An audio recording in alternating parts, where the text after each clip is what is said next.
Hello, everyone. Welcome to our presentation on supporting athlete mental health, a sports site guide for coaches, parents. Thank you for taking the time out of your likely busy schedule to watch this. And a special thank you to Talento for bringing us in. I love giving this presentation. I work with so many teens and I have the privilege to see inside their minds, kind of. And I just love talking about how we can best support our young people. So yeah, I'm really excited to get started. I am Lori Miller. I am an athletic counselor, mental performance coach at Scotty Sports Psychology in Minneapolis, Minnesota.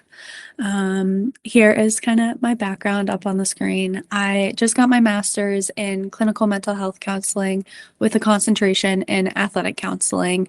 So basically what that means is I've gone to a lot of school. Thank goodness I'm done finally. But a lot of school to just like figure out how to best support our athletes in both performance and with their general mental health. I do therapy with youth clients. And I also do that performance piece, which is the sports psychology, like goal setting type of stuff, pre-performance routines, imagery, performance anxiety, like all the sports specific stuff. But I really like to view my background as like this Venn diagram. So on one side, we have sports and we have all of the good stuff that comes with that. And on the other side, we have our mental health. So our general well-being, general stress management, maybe some anxiety, depression, bullying, ADHD, all of these other things. And since it's a Venn diagram, like it crosses in the middle, so there's some overlap. I don't believe that anyone is just an athlete in isolation.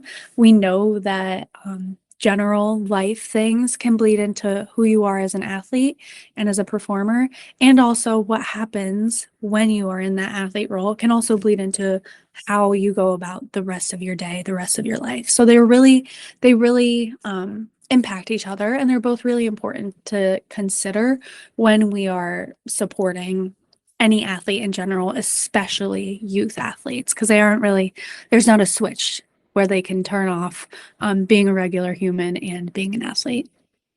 Um, my background is very heavily in gymnastics. I absolutely love gymnastics. I coach. It's been a part of my life forever, and I really love working with individual aesthetic sport athletes. So that's like gymnasts, dancers, figure skaters, some of those really high perfectionistic sports where a lot of the athletes kind of like start to get these perfectionistic tendencies. The anxiety kind of creeps in. Maybe there are just a lot of things that go into it, but I won't get into that yet. So yeah, this is my background. Like I said, I work at Scotty Sports Psychology in Minnesota, Minneapolis.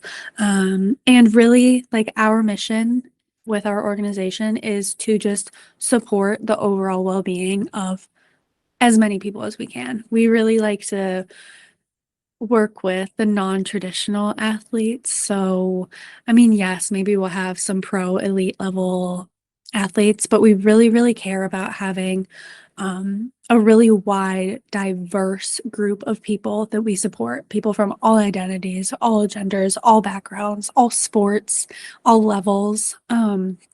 I personally work with a ton of youth clients. That's really my thing, my passion. Um, but we love to work with athletes of all ages, so all the way up into like 50s, 60s. We're still moving their bodies. Yeah, that's our thing. So to get into it, our game plan today is going to be talking about what's really going on with the athletes of this generation. I know we have Gen Z up here, but it's kind of like Gen Alpha now too. And there have been so many things these past few years that have really impacted how our youth are developing. And it's really important to kind of call attention to what the struggles are. what their lives are like, how things might be different for them now than things were 10, 20, 30 years ago. We'll also talk about competition day anxiety and meltdowns. How do we handle that? What do we do? And some goal setting stuff. So, like, what are process goals? How do we create them? How do we implement them? How do we support them as coaches, as parents? And hopefully, my hope is that by the end of this, you are able to walk away with some really tangible skills and tools that you can actually use with the youth that you're supporting in your life. So, our first topic point is just going to be this Gen Z, Gen Alpha also. Like, what's going on with them? What is my approach? What do I typically say to them?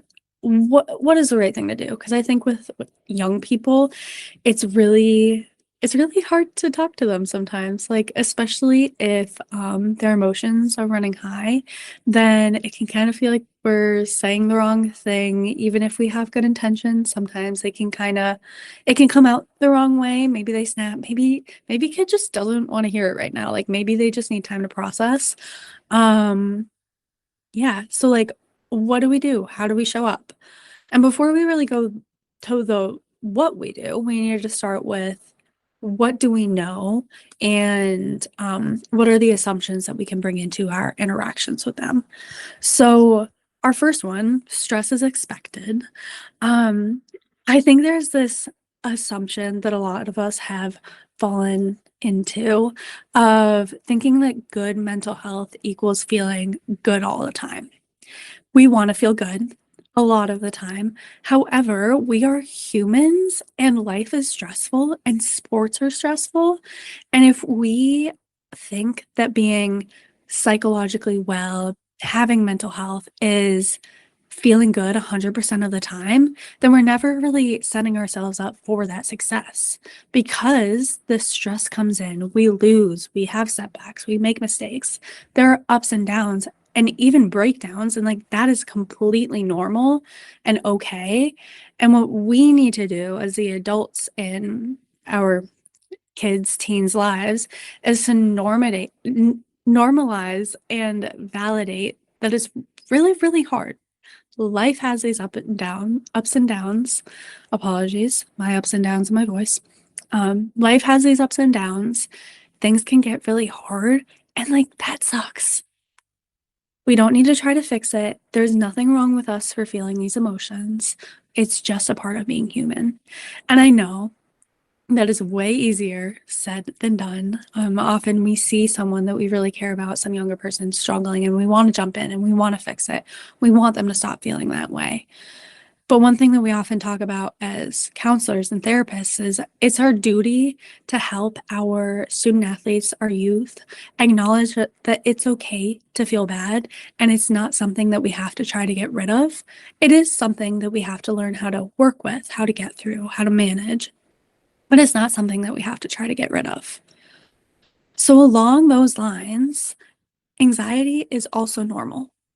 When we go out on the ice and we're feeling all the things, maybe our hands are getting clammy, the heart is racing, maybe there's some nausea, not feeling very well physically, brain is foggy, all of the symptoms of anxiety, like it's not fun. And also, it is okay and it is to be expected. So I think one thing that we really need to do as the adults is to help normalize this again. Let them know that this is a normal part of performing. This is a normal part of life. And if it weren't there, might not be able to show up the way that we want to.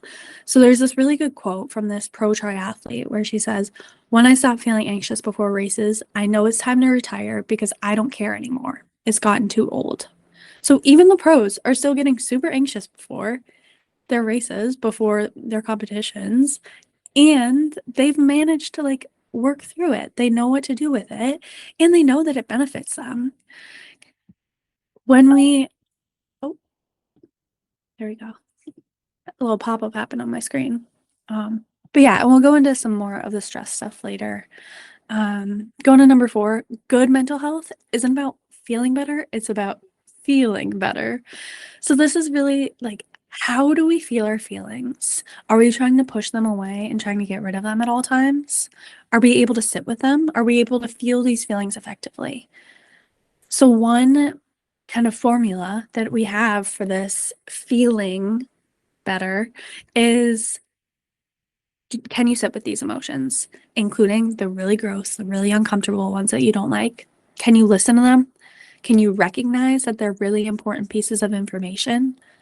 These big feelings are typically coming up because our needs are not being met in some way. So let's play detective to figure out what's going on here. Why is this emotion popping up for me? What purpose can this have? Is this getting in the way of me doing something else that I want to do? Okay, if it is, like what's really going on right now? What do I need? What does my body need right now to take care of myself? And then be able to continue to show up the way that I want to, do the things that I want to do. Moving on to the next one, teen emotionality peaks at 13. And if we can all think back to where we were when we were 13, I'm sure likely this was a very emotional time for us.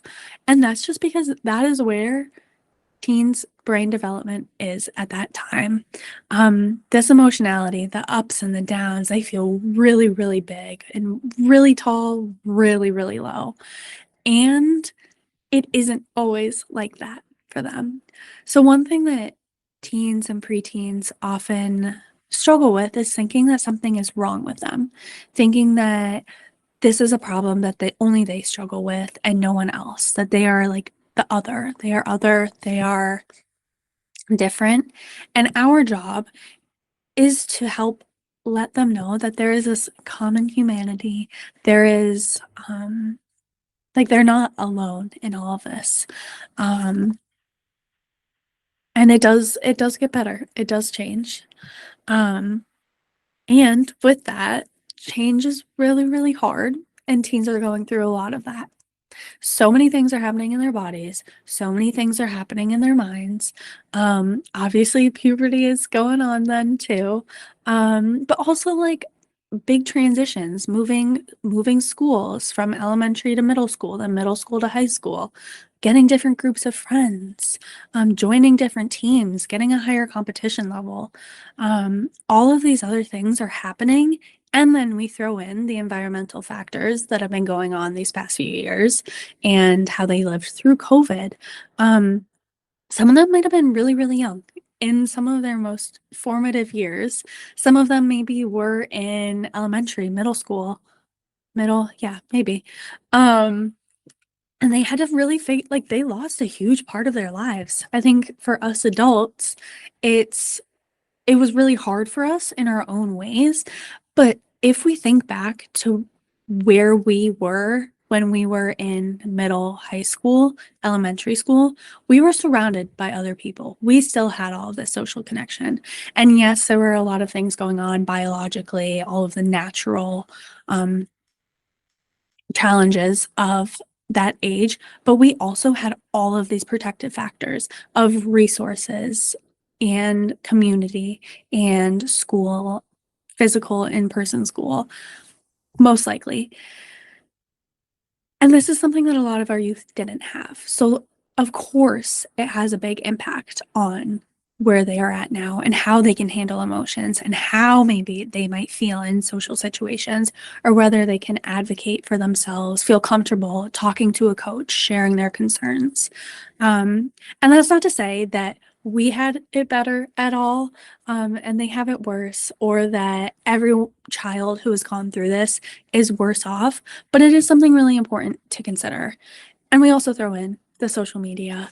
I'm sure a lot of people have heard this before, but it really does have a huge impact, especially on young developing brains.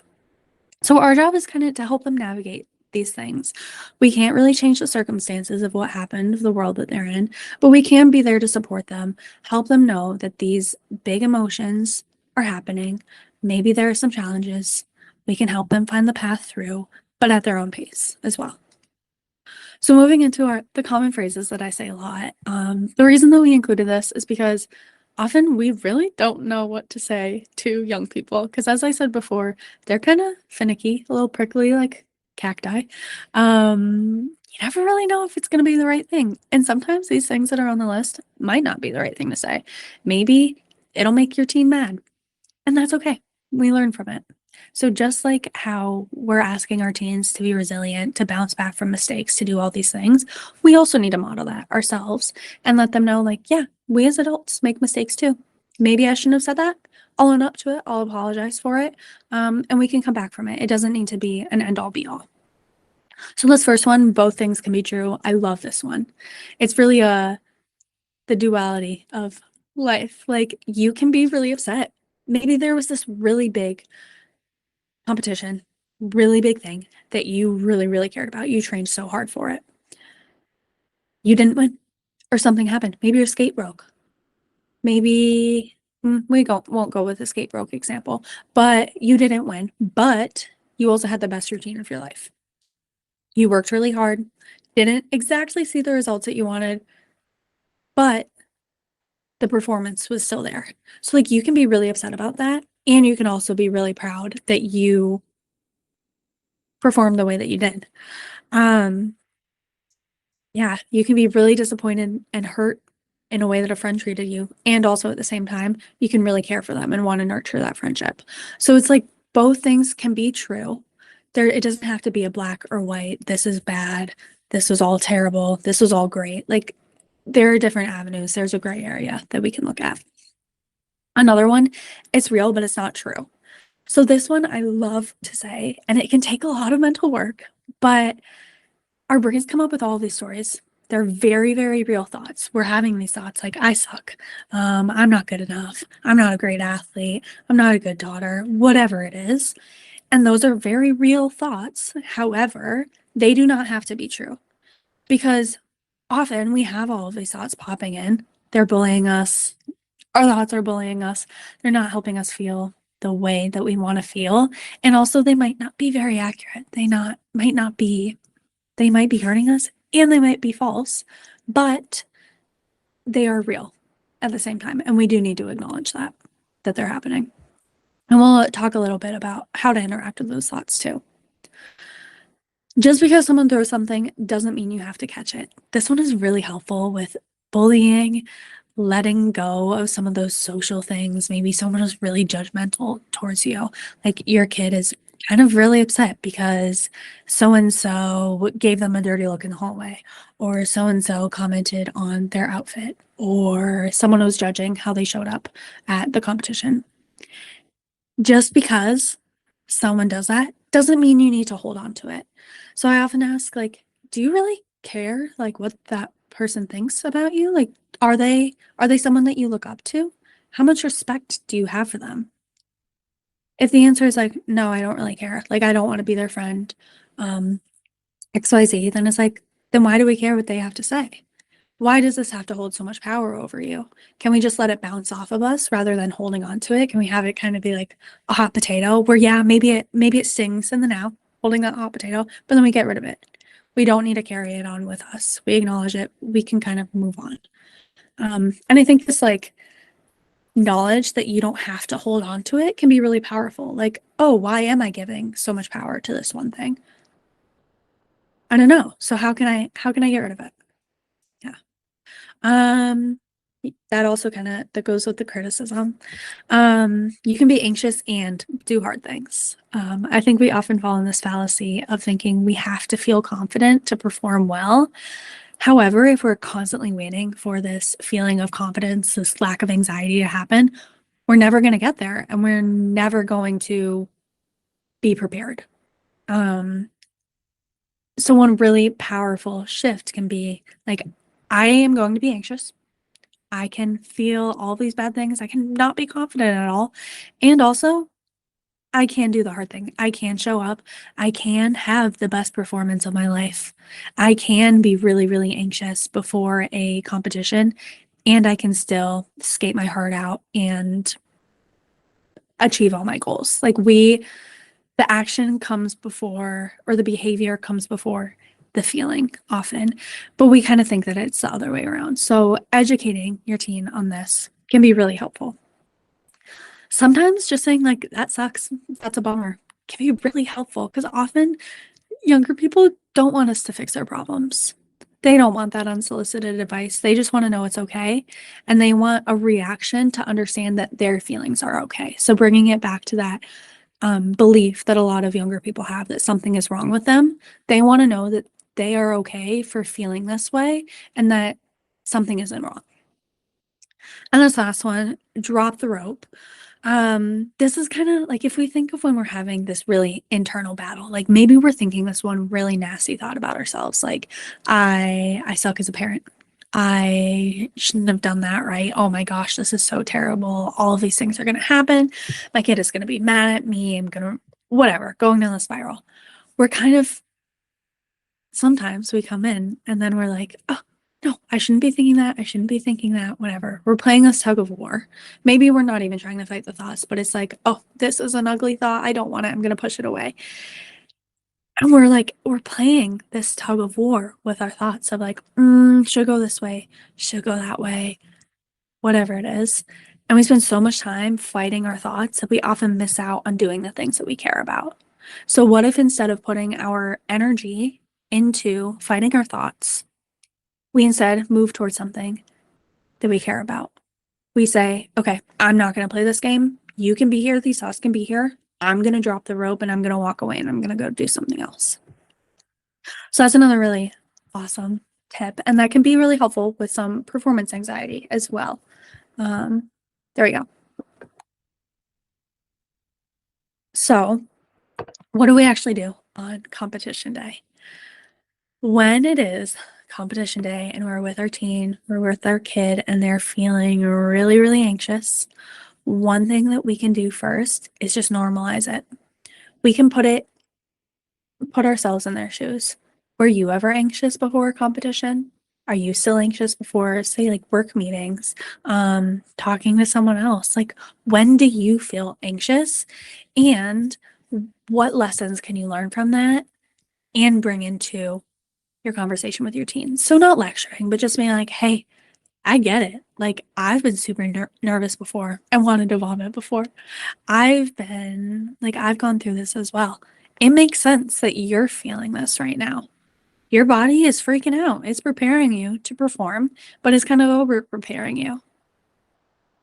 The pros even get nervous. Like, this is a normal thing that's happening. It sucks and it's happening. Some breathing techniques, and there's often so much pushback from some teens on this because we've fallen in the trap of being like, oh, you're anxious, just breathe. And I mean, even like I get annoyed when I hear that for sure, and I get annoyed when I even say it. But it really does work. And when we kind of bring in the science behind it or bring in a certain analogy that we'll go through, it tends to get a lot more buy-in from younger people because it isn't just oh, just breathe, take a few breaths, oh, I'm not better. There's this actual reason why it's working. So I often ask teens, have you ever taken a biology class? If if so, have you heard of fight or flight? Okay. So I like to think of it as a teeter-totter. So on one end, we have this fight or flight. And on the other side, we have our rest and digest. So that's when we're chill. The other side is when we're really amped up. One side cannot be high while the other side is high. So it's like one goes up, the other goes down.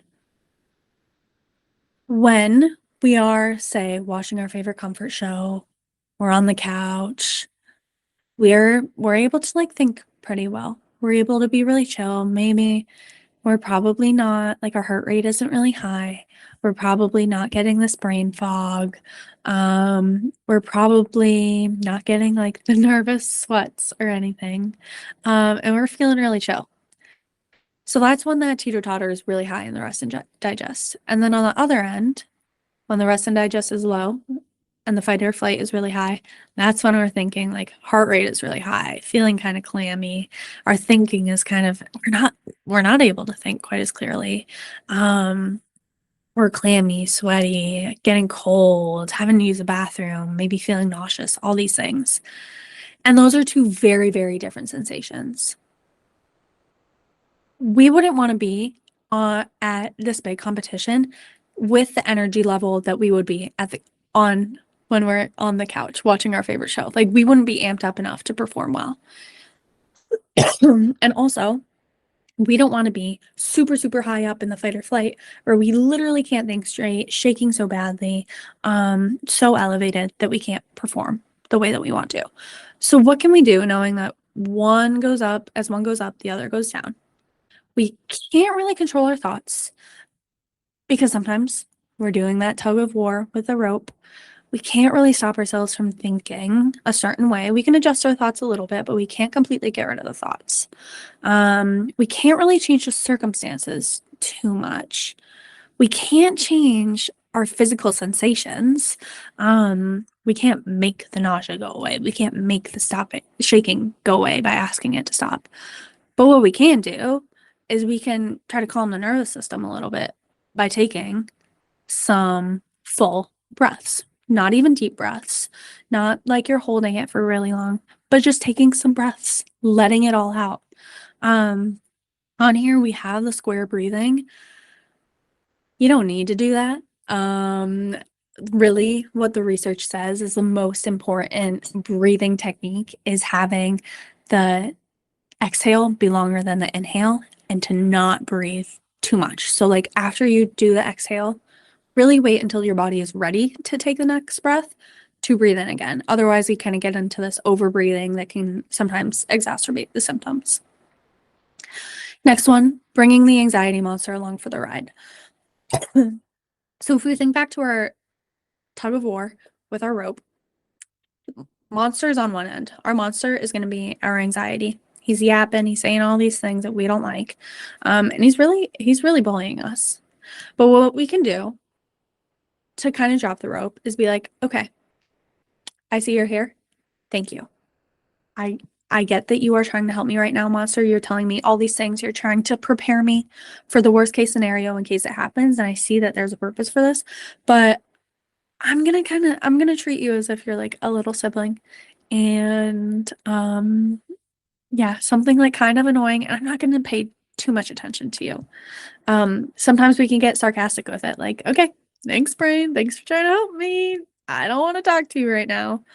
Or we could give it a name of like, okay, my anxiety monster is Phyllis.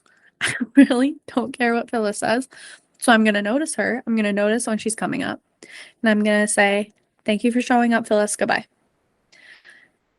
The basic assumption of this is like we don't have to interact with our thoughts. We don't have to fight them. We can understand and acknowledge them and understand that they're genuinely trying to help you. But we can also understand that it's not helping you in that moment. So we don't want to give it the energy. We want to put our energy towards something else. So, recognizing signs of stress in athletes. This is all stuff that I'm sure is pretty intuitive that we've all noticed before. But it can be really helpful to kind of spell it out so that we know who to really pay attention to as coaches, as parents, and identify who needs some extra support. So we have our behavioral indicators, this increased irritability, anger. If we think of a time when like we've been really stressed out, we often snap at people a lot sooner. Maybe we're withdrawing from social situations. We don't really want to be around other people, or you see a teen not wanting to be around other people because they're so stressed out about something. Maybe it's getting in the way of their sleep. They're not able to sleep through the night because they're really stressed out about an upcoming performance or like a test or a situation with a friend. Or maybe there's this tearfulness, and tearfulness is common. It is, like we said, like especially preteens, their emotionality is all over the place. And life's ups and downs happen. Everyone cries at some point. But if it's to an excessive amount, if it's like every day, multiple times a day, that's kind of when our red flag starts coming up. With communication, maybe they're like criticizing themselves a lot. I know some people will make Strava posts after runs or something. And they'll have a caption that's really, really critical of themselves. And that's something to really pay attention to. Maybe they're seeking constant reassurance from parents, coaches, teammates, like, am I doing this right? I'm not trusting myself right now. Um, Maybe it's difficulty expressing themselves. They don't know what to say, how to say it. Maybe this shows up on the ice too, like not having as much creativity in the way that they're skating and the moves that they're doing. Maybe it's this difficulty concentrating. Their mind is elsewhere. They don't really, there's all of the stress. They can't think. If we think of when we're in this really elevated anxiety state, the brain fog often happens. We can't think very well. Body language, restlessness, shakiness, clumsiness, avoidance behaviors like pulling away, head down, going on their phone to avoid speaking with other people, feeling really tense. Maybe their performance is suffering. Maybe they're making these silly little mistakes because they just can't, like something is going on. Changes in typical routines, decreased form technique. So these are all like often these really do cluster together. Watch with all of these, watch for patterns, not isolated incidents. Everyone makes silly mistakes. Everyone gets shaky or clumsy sometimes. Everyone has difficulty concentrating. Everyone has difficulty sleeping. Like all of these things do happen, but if it's a persistent pattern, that's when our red flag starts to come up. Um, we're running out of time. I did not pace this as well as I hoped to. So here, just I'm gonna do a really quick overview. Pause if you need to. Some strategies for coaches. Anxious kids really, really find a lot of comfort in plans. Tell them what to expect. Tell them when the bus will be there. Tell them when practice starts, how you're starting practice. Have a routine so that they know what to expect. Mindfulness and relaxation techniques. Again, that teeter-totter. It's really helpful to help downregulate the system. Supportive communication. Recognize athletes' emotions, validate, communicate, build trust, have an open door policy. You're not supposed to be their therapist, but you are supposed to be there to help support their overall well-being. Notice when they're struggling. Notice those red flags in the slide before. Talk to them about it. Say like, "Hey, is something going on with you lately? I've noticed this. Like, let me know. Can I support you in any way?" As simple as that. Goal setting and reframing. Often we really want to win. Sports are very winning focused. But if we only focus on that, we are doing a disservice to our young people because we're teaching that if they're not one of the top, then they're a failure, that something is wrong with them. And this is something we'll go into a little bit more, but I think this redirection from outcome goals to process performance goals is going to be wildly helpful in youth development. Normalize and validate. Stress happens to everyone. Let them know that there's nothing wrong with them because of this. And when stress and anxiety show up, welcome them. Bring them along for the ride. And this is an awesome framework for how to manage a meltdown. So we'll run through this quickly. I did not come up with this. This is from an amazing adolescent psychologist, Lisa D'Amour. And it goes step by step. So first, say teen is feeling really, really worked up because they did not perform the way that they wanted to. So that maybe they do the drop and flop. Like they go into the locker room, maybe not the locker room because parents wouldn't be there, but they go to parents, they just like flop down. They don't want to talk. We do not want to rush in and say, "Oh my gosh, what's wrong? Are you okay? What's going on?" We just want to listen to them. We want to give them their space, let them process their emotions. And when they're ready to speak, let them talk. Don't interrupt, just let them talk. And then we can offer some sincere empathy, like, "Oh, that really sucks. I know how important this was to you. I'm sorry that happened. That's so frustrating." Validate their distress. You have every right to be mad, sad, upset right now. A good cry is really helpful. Do what you need to do. Validate it. Let them know that it's okay, that they're not crazy. There's nothing wrong with them for feeling the way they are. Sometimes this is all we need to do. Sometimes we just stop there, listen, offer empathy, validate. If after that they're feeling good, then we stop. We don't need to go through all these steps. That's the theme for all this. But if teen is still kind of in the thick of the emotions, we can support their coping. Is there anything that I can do that won't make this worse? Not like what do you want to do? Is there anything I can do that won't make this worse? Would a walk help? Do you want some water? Maybe? Okay, cool. Leave it to them. Then we can go into the expressing non-dismissive confidence. So instead of like, it'll be all right, don't worry about it. Like, you'll get them next time. Because we really want them to feel better. We feel this pull to problem solve to get them to feel cheery. That's gonna do them a disservice. We want them to be able to sit in their emotions and really process it themselves so that they can show up the next time and it won't be such a big blow. And also so that they can figure things out for themselves. So this is tough, and so are you.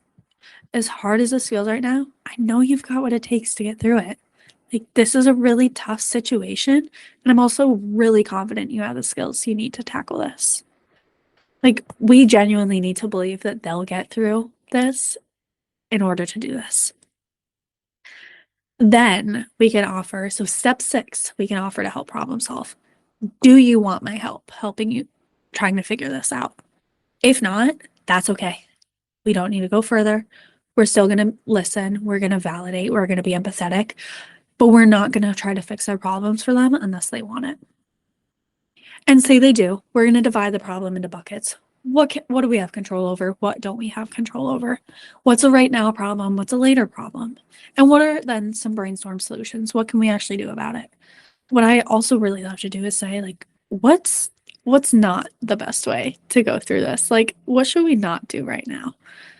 Okay, if we were in a perfect world, and you had all the resources available to you, what would be the best possible way to handle this? Okay, what's a middle ground? What can we do in between there?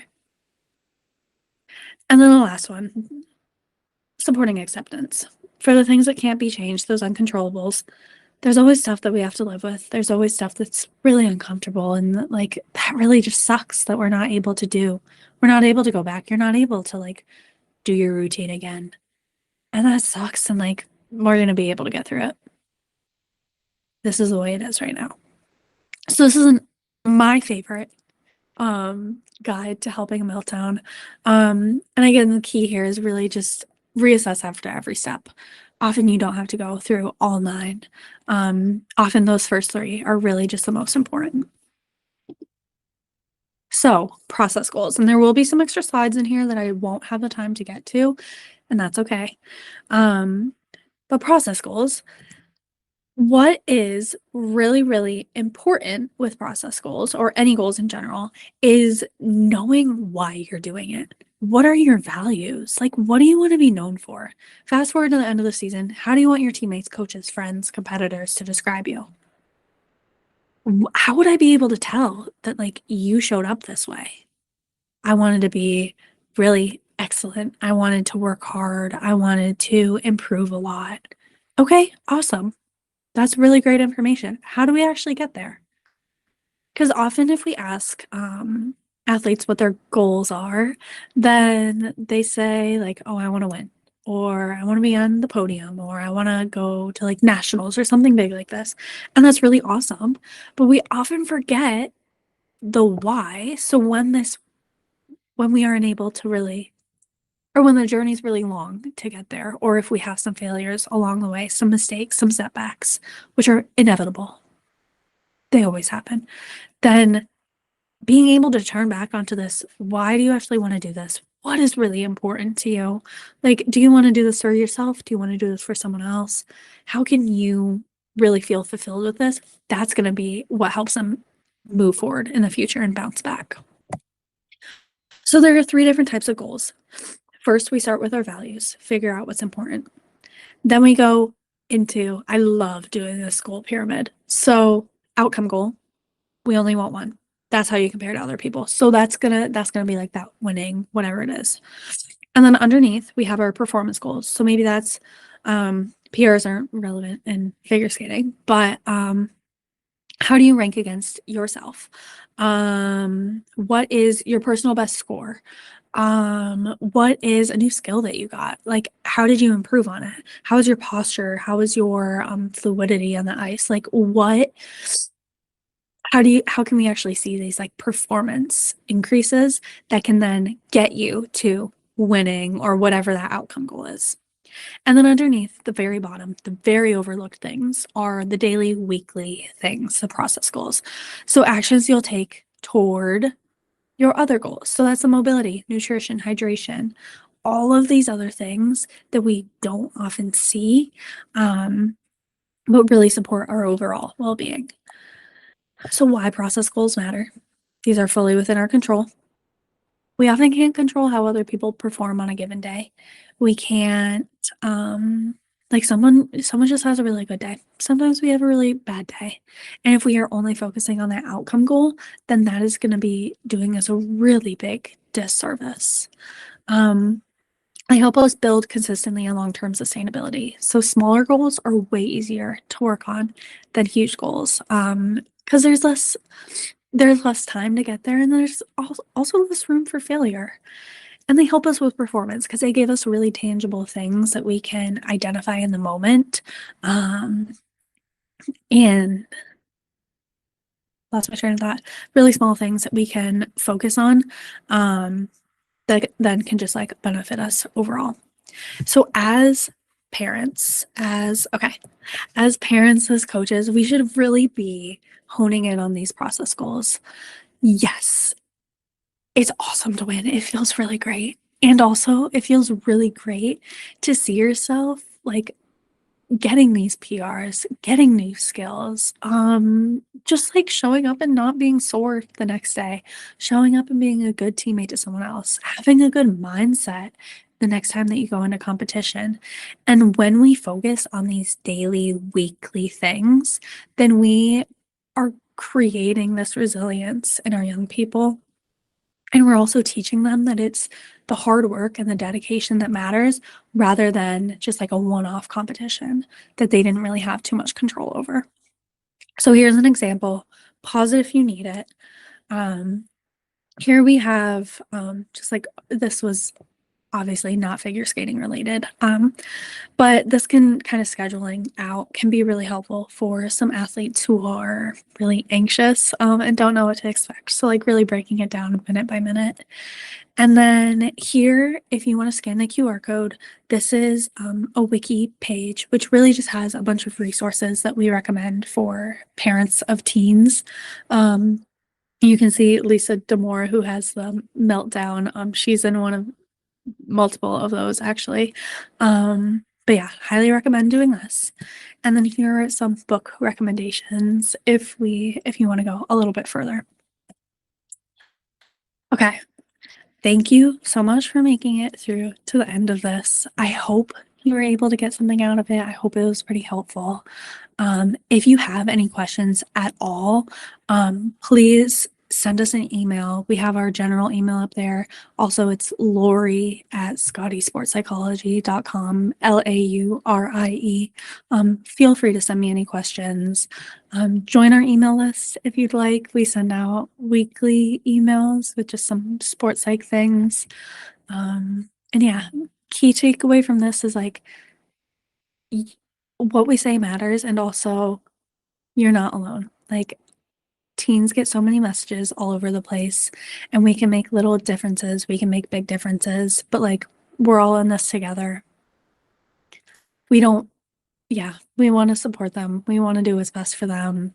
Emotions are normal, ups and downs are normal, and there's nothing wrong with a kid for feeling that way. So, okay. Thank you so much for joining. I really appreciate it. And again, please reach out if anyone has any questions. Thanks so much. Bye, everyone.